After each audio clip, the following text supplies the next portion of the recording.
ici aussi. Voilà, normalement j'ai tout enregistré. J'enregistre aussi des deux côtés. Super, donc vous retrouverez cette vidéo sur le cloud.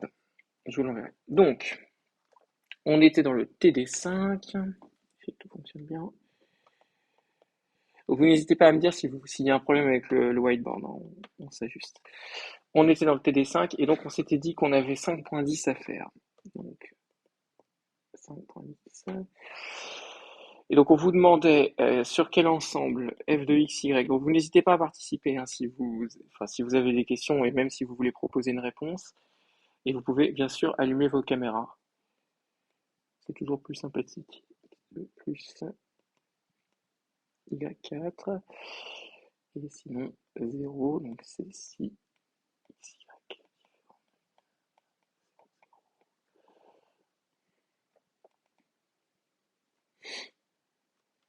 Voilà. Donc on avait cette fonction et on se demandait sur quel espace elle est continue, dérivable et différenciable.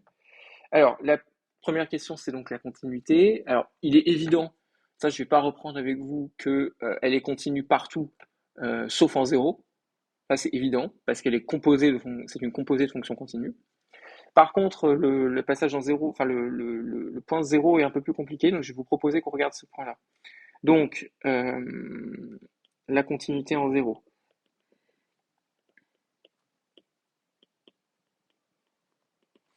Donc, donc, ce qui nous intéresse là, c'est de regarder c'est de regarder la continuité en zéro. Ça, on l'a déjà fait beaucoup.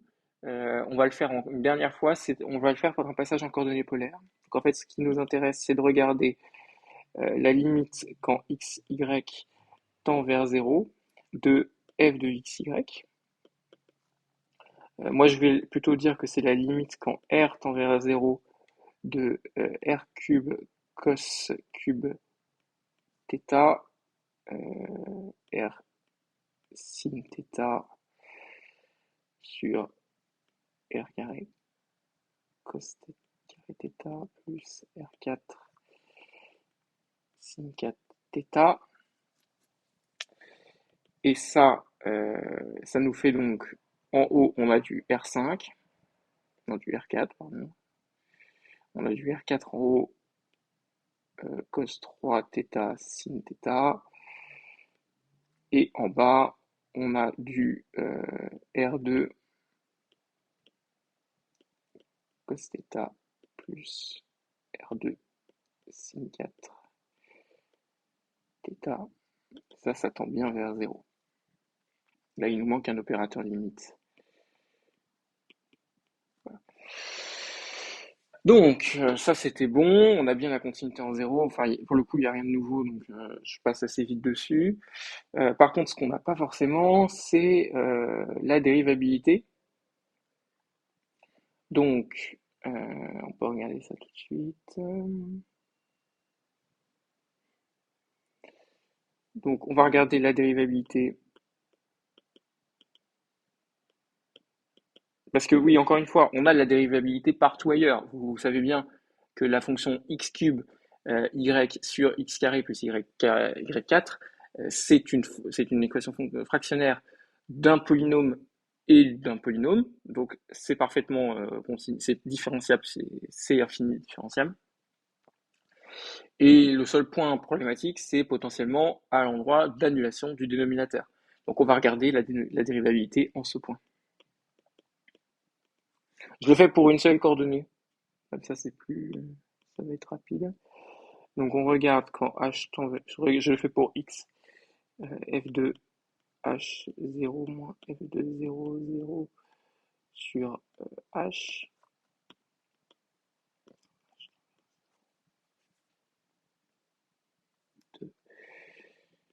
0 moins 0 sur h. Pourquoi 0? Parce que vous avez x cube y, y étant égal à 0, hop, ça s'annule.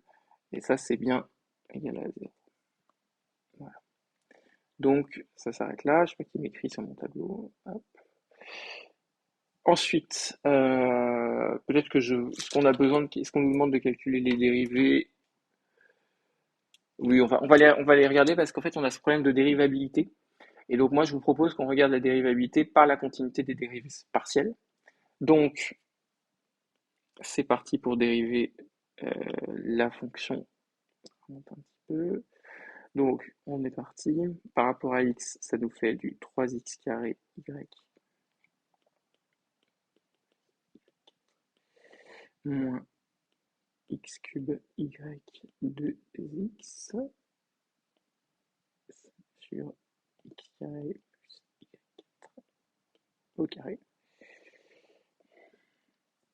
Si on simplifie un petit peu, ça nous fait du 3x4 y plus 3x2 y5 moins 2x4 y.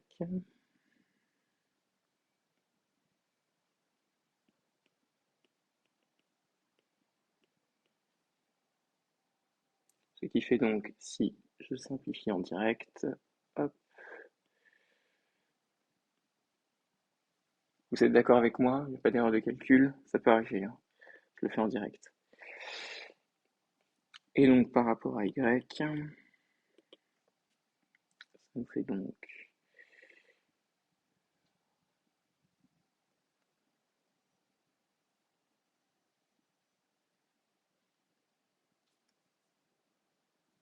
ça nous fait x.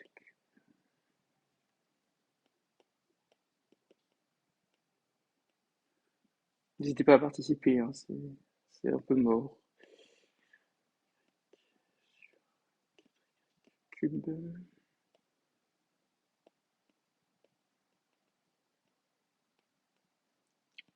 Et donc ça fait du x5 plus x3 y4 moins 4 x3 y4.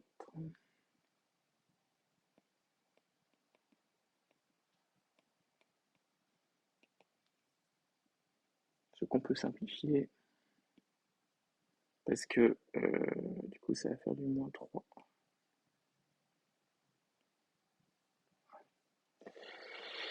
Et donc là maintenant il faut regarder si les dérivées partielles sont continues. Alors je vous rappelle que ça c'est pour x, y différent de 0. Donc on va regarder si c'est continu en 0. Donc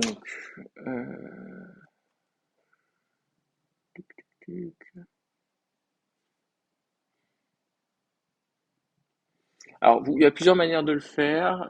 Soit on se fait un passage par les coordonnées polaires, mais ça m'a l'air un peu compliqué. Là, comme on l'a beaucoup fait, je vais vous proposer un argument un peu plus rapide. Je vais vous proposer d'observer.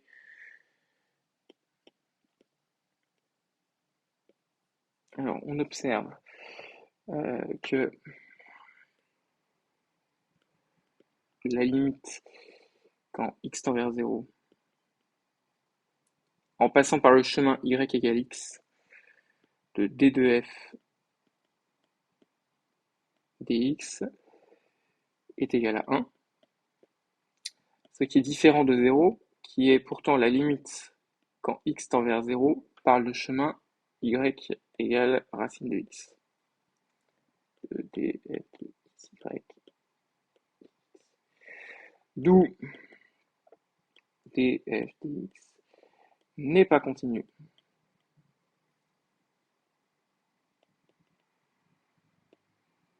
En 0, 0, d'où f n'est pas différenciable.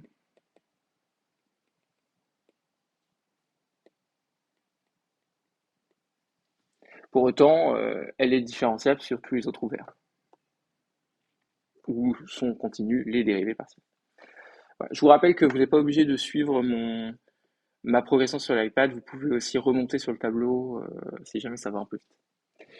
Donc ça c'était 5.10, normalement vous l'aviez préparé avant. Je vous propose d'attaquer 5.11, qui est un peu différent. On vous dit soit z égale 1 moins 2x carré moins y4. On suppose que ceci représente une colline.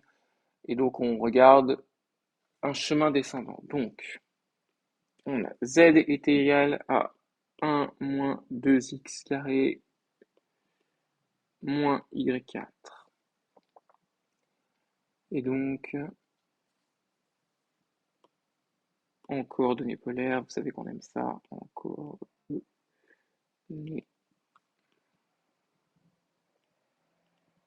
polaires.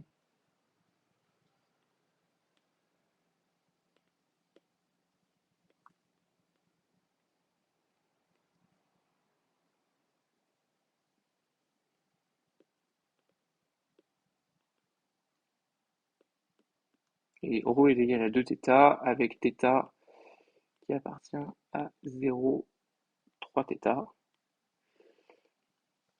Et donc nous, ce qu'on veut, c'est,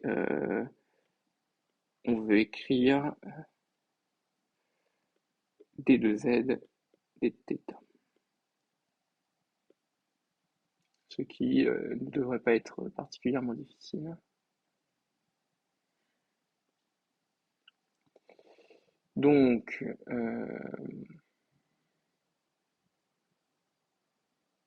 moi, je vous propose d'écrire que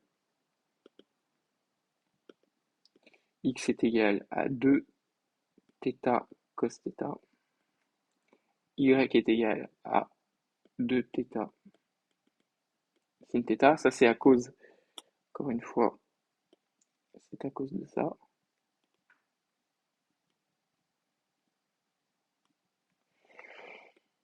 Et donc, on a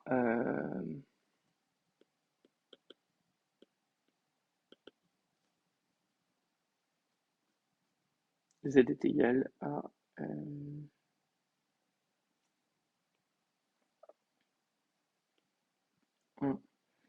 moins 4 θ carré cos carré θ moins 16 θ4.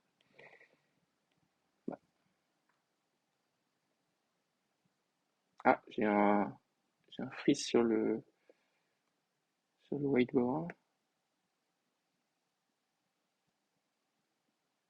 Hop là, voilà, c'est une θ4. Voilà. Et du coup, après, bah, c'est assez simple. On n'a plus qu'à dériver. C'est donc égal à... ouais, c'est un peu pénible, mais bon, on y va. Moins 16 θ cos de θ.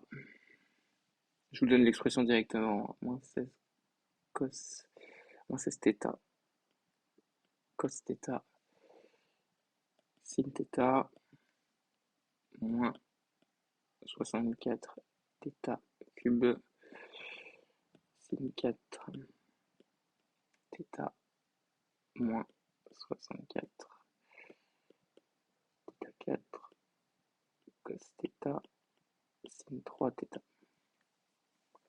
Voilà, bon, l'exercice n'est pas très intéressant. Il suffit juste de voir le rho et de bien placer qu'on était en 2θ. Mais sinon, après, c'était juste remplacer les... Pas très intéressant. 5.12. Un peu plus amusant. Alors, là, on a une ligne de niveau à établir. Je vous rappelle qu'une ligne de niveau, c'est une ligne de niveau. Donc, la ligne de niveau, c'est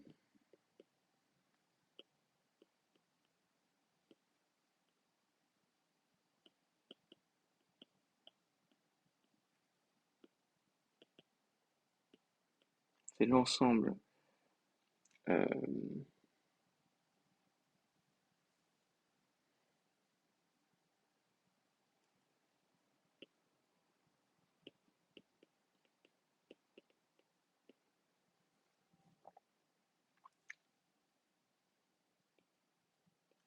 du coup, ce truc-là, c'est pas très difficile.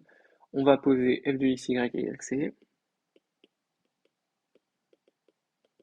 mais comme f de xy est égal à y moins x, c'est égal à c, et comme on veut le représenter dans le repère xy, on va donc isoler y, ça fait c plus x. Ça, c'est notre ligne de niveau. Et nous, on veut regarder le gradient. On veut vérifier que le gradient est orthogonal aux lignes de niveau de f. Donc, peut-être regarder le gradient. Gradient de f de x, y. Je ne sais pas si vous vous rappelez ce qu'est le gradient. Je vais vous le réécrire. Le gradient, c'est d de f, d de x, d de f, d de y. C'est le vecteur des dérivées partielles. Donc, on y va. Bah, d de f par rapport à x, c'est moins 1. Et par rapport à y, c'est 1. Hop. Du coup, il faut qu'on vérifie que ce truc-là, c'est orthogonal. Parce qu'on nous disait vérifier que le gradient est orthogonal aux lignes de niveau. Donc, on doit vérifier que moins 1 est orthogonal à y égale c plus x. Donc, je vais regarder le vecteur directeur de f, enfin de cette ligne de niveau.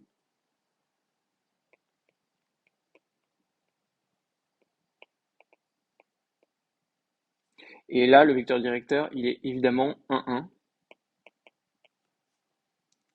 Donc, on peut vérifier que moins 1, 1 est bien orthogonal à 1, 1. Ça fait moins 1 plus 1, c'est bien égal à 0. Alors, visuellement, vous allez peut-être vous dire, mais comment il a fait pour avoir moins 1, pour avoir 1, 1 comme vecteur directeur? Je ne sais pas à quel point c'est trivial pour vous. Vous pouvez réagir, hein, n'hésitez pas, normalement je vois le chat. Hein. Je ne sais pas à quel point c'est trivial pour vous. Moi, je voudrais bien vous proposer. Alors, est-ce que je peux vous faire un graphique différemment?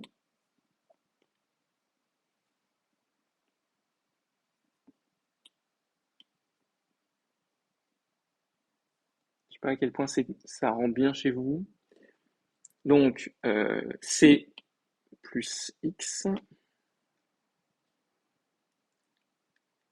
c'est la droite.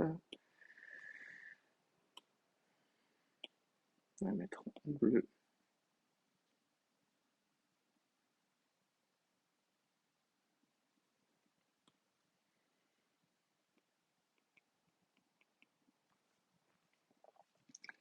Là, on représente pour C égale 0. Et donc, le vecteur tangent de ce truc-là, ça sera toujours 1, 1. Vous le voyez bien. Ça sera toujours un vecteur qui fait ça. Là, vous avez le vecteur 1. Donc, c'est comme ça qu'on a trouvé ça. Et votre gradient, il fait moins 1, 1. Donc là, on voit pas bien, mais moins 1, 1. Votre gradient, il fait ça. Qui est bien orthogonal. Voilà. Donc là, on a bien qu'ils sont orthogonaux. Est-ce que c'est à peu près clair?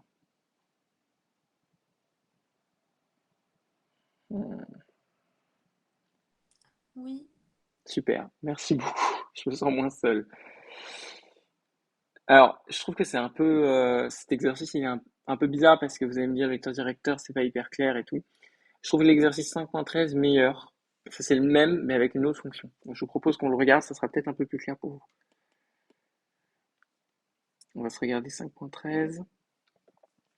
Donc, on a f de xy est égal à exponentielle de x. Vous êtes d'accord que vous avez cette fonction-là, vous aussi? Moi, j'ai cette fonction. Oui, on a ça aussi. Oui, Ok, on a donc il n'y a pas pareil. de, y a pas de y dedans. Bon, alors on va se regarder le gradient.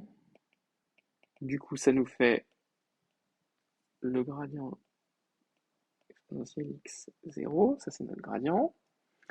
Et nous, on veut vérifier que les lignes de niveau sont orthogonales. Donc, la ligne de niveau,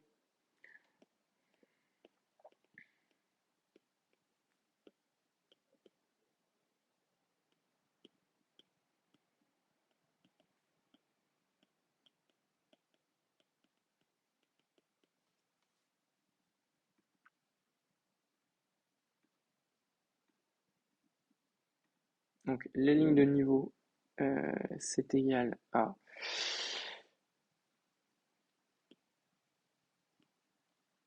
donc on se fait exponentielle x égale c, ce qui implique x égale ln de c pour c différent de 0, en fait strictement positif. Évidemment, cette restriction n'est pas difficile à comprendre parce que vous avez une fonction qui est strictement positive. Si vous voulez regarder sa ligne de niveau dans le négatif, elle ne sera jamais nulle. Donc ça ne sert à rien d'aller regarder un niveau négatif. Donc c'est x égale ln de c, la ligne de niveau. Et donc c'est donc une droite verticale. Donc ligne de niveau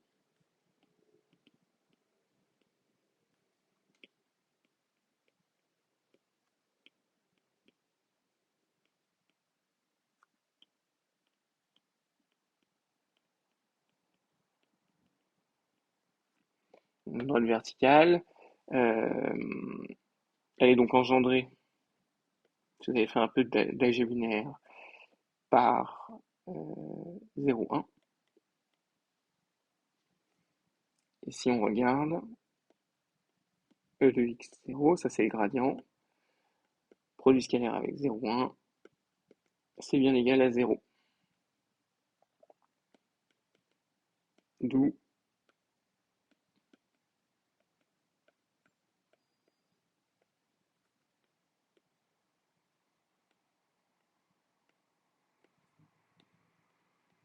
voilà. Et ça clôt notre TD5. Donc, vous rappelez, donc, qu'est-ce qu'il faut retenir de ce TD5? On a vu pas mal de dérivés, on a vu pas mal de, donc on a vu pas mal de dérivés. On a vu on a vu donc on a vu la différence entre dérivée et différentiabilité. Vous vous rappelez bien qu'une dérivée en un point, c'est un réel, une différentielle en un point, c'est une fonction linéaire, c'est une application linéaire. Vous vous rappelez donc bien que dérivabilité n'est pas différenciabilité. Pour avoir différenciabilité, il faut qu'il existe bien une approximation linéaire, c'est-à-dire que les dérivés soient continues en ce point.